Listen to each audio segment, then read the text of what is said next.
자, 여러분. 우리가 보통 청동기 시대 후기 하면 딱 떠오르는 이름들이 있죠? 뭐, 이집트나 아시리아 같은 정말 거대한 제국들이잖아요. 근데요, 그 당시에 이들과 어깨를 나란히 했던 하지만 지금은 거의 아무도 기억하지 못하는 그런 네 번째 초강대지국이 있었다면 믿으시겠어요? 보세요. 이집트, 아시리아, 그리고 미케네, 그리스. 이들이 바로 청동기 시대를 주름잡았던 강대국들입니다. 그런데 여기 한 자리가 비어있죠. 바로 이 물음표. 과연 이 미스테리한 강대국은 누구였을까요? 이들은요, 절대 무슨 병방의 작은 부족 같은 게 아니었어요. 오히려 그 시대 사람들이 봤던 가장 강력한 제국 중 하나였습니다. 그 이름은 바로 히타이트 제국. 오늘날에는 좀 생소하게 들릴지 몰라도 당시에는 정말 어마어마한 힘을 가졌던 세력이었죠. 아니, 이렇게 강력했던 제국이 어떻게 수천 년 동안이나 역사책에서 그냥 사라져 버렸을까요? 그러다가 또 어떻게 다시 발견된 걸까요?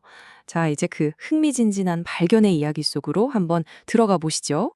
수천 년 동안 말이죠. 히타이트는 그냥 성경의 핵족속이라고 잠깐 나오는 뭐랄까 그냥 각주 같은 존재였어요. 그러다 1834년 한 프랑스 고고학자가 원래는 잃어버린 로마 도시를 찾고 있었거든요. 근데 정말 우연히 엄청나게 거대한 유적지를 발견해버린 거예요. 그게 바로 히타이트의 수도 하투사였습니다. 거기서 나온 건 정말 기이한 예술품에 아무도 읽을 수 없는 쐐기 모양의 글자, 서령 문자까지. 이게 바로 역사를 통째로 다시 쓰게 만든 대발견이 된 겁니다. 자, 이제 미스터리가 좀 풀렸으니까 이 히타이트가 정확히 어떤 사람들이었는지 제대로 한번 알아볼까요? 1000개의 신을 가진 땅이라는 별명으로 불렸다는데 도대체 어떻게 그런 제국을 건설할 수 있었을까요? 히타이트 사회는 들여다볼수록 정말 매력적이에요. 다른 민족을 정복하면 그 민족의 신까지 전부 다 섬겼다고 해요. 그래서 1000개의 신을 가진 땅이라는 별명이 붙었죠. 그리고 정말 대단한 건 청동기 시대에 전쟁 판도를 바꾼 무기, 바로 3인승 전차를 처음으로 만들었다는 점이에요. 법도 굉장히 선진적이어서 끔찍한 형벌보다는 벌금형을 선호했고요. 심지어 신는 신발도 눈 위에서 잘 걸을 수 있게 앞코가 살짝 들린 독특한 디자인이었습니다. 이들의 힘이 어느 정도였냐면요. 수많은 나라를 속국으로 두었는데 그 중에는 우리가 영화로도 잘 아는 전설의 도시 트로이도 포함되어 있었어요. 정말 대단하죠? 자, 이제 히타이트 이야기의 하이라이트로 가보겠습니다. 당시 히타이트와 유일하게 맞설 수 있었던 또 다른 초강대국, 바로 이집트와의 운명을 건 한판 승부, 카데시 전투입니다. 기원전 1274년, 인류 역사상 최초로 아주 자세하게 기록된 전투가 벌어지는데요.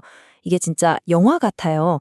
히타이트 첩자들이 이집트의 파라오 람세스 2세를 완벽하게 속여서 히타이트군 저 멀리 있구나 하고 안심하게 만들어요. 바로 그 순간 무려 3000대의 히타이트 전차가 갑자기 나타나서 준비도 안 된 이집트군을 그냥 쓸어버립니다. 그런데 여기서 또 반전이 있죠. 거의 다 끝났다고 생각한 그 순간에 람세스가 병력을 다시 모으고 때마침 이집트 지원군까지 도착하면서 전세가 확 뒤집힙니다. 정말 하루 종일 치열하게 싸우다가 결국 양쪽 다 너무 큰 피해를 입고는 승패 없이 끝나버리고 말죠. 기원전 1259년. 이 숫자는 역사에서 아주 중요한 해를 가리킵니다. 과연 무슨 일이 있었을까요? 바로 이 해에 인류 역사상 최초의 평화 조약이 맺어집니다. 놀랍게도 그 당사자는 서로 죽일 듯이 싸웠던 히타이트와 이집트였어요. 이 조약은 영원한 우정을 약속하는 내용이었는데 그 역사적인 의미가 너무나 커서 오늘날 UN 본부에 그 복제품이 전시되어 있을 정도랍니다. 하지만 이 위대한 평화도 영원할 순 없었습니다. 히타이트 제국 하나만이 아니라 그들이 살았던 청동기 시대 전체를 무너뜨려버린 거대한 재앙이 시작되었거든요. 바로 청동기 시대의 대붕괴입니다. 오늘날 학자들은 이걸 시스템 붕괴라고 불러요. 이게 뭐냐면 어떤 한 가지 사건 때문에 문명이 망하는 게 아니라 여러 가지 나쁜 일들이 동시에 그리고 연쇄적으로 터지면서 마치 도미노처럼 와르르 무너져 내리는 그런 현상을 말하는 거죠. 당시 히타이트가 마주한 건 그야말로 퍼펙트 스톰이었습니다. 수십 년이나 이어진 끔찍한 가뭄과 굶주림, 땅을 뒤흔드는 연쇄적인 대지진, 그리고 청동기를 만드는데 꼭 필요한 주석이 갑자기 부족해지고요. 설상가상으로 정체도 모르는 바다민족이라는 세력까지 쳐들어왔어요. 이 모든 재앙이 한꺼번에 덮친 겁니다. 결국 그렇게 강대했던 수도 하투사는 속수무책으로 약탈당하고 버려진 도시가 됐습니다. 그리고 히타이트라는 거대한 제국은 역사에서 그 이름이 완전히 지워져 버리고 말았죠. 아무리 강한 제국이라도 한순간에 잊힐 수 있다는 걸 보여주는 씁쓸한 교훈입니다. 하지만 제국은 사라졌어도 그 문화의 불씨가 완전히 꺼진 건 아니었어요. 마치 역사 속에 아주 희미한 메아리처럼 그 흔적이 남았습니다. 제국이 무너진 후에 살아남은 사람들이 시리아 지역으로 가서 작은 도시국가들을 세웠어요. 이걸 신히타이트 왕국이라고 부르는데요. 수세기 동안 명맥을 유지하면서 문화를 지켜나갔습니다.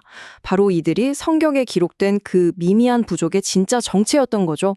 한때 세상을 호령했던 초강대국의 마지막 흔적이었습니다. 이 히타이트의 이야기는 우리에게 이런 생각을 하게 만들어요. 어쩌면 지금 이 순간에도 우리 역사 속 어딘가에 아직 발견되기를 기다리면서 땅 속에 잠들어 있는 위대한 이야기들이 또 얼마나 많이 숨겨져 있을까요?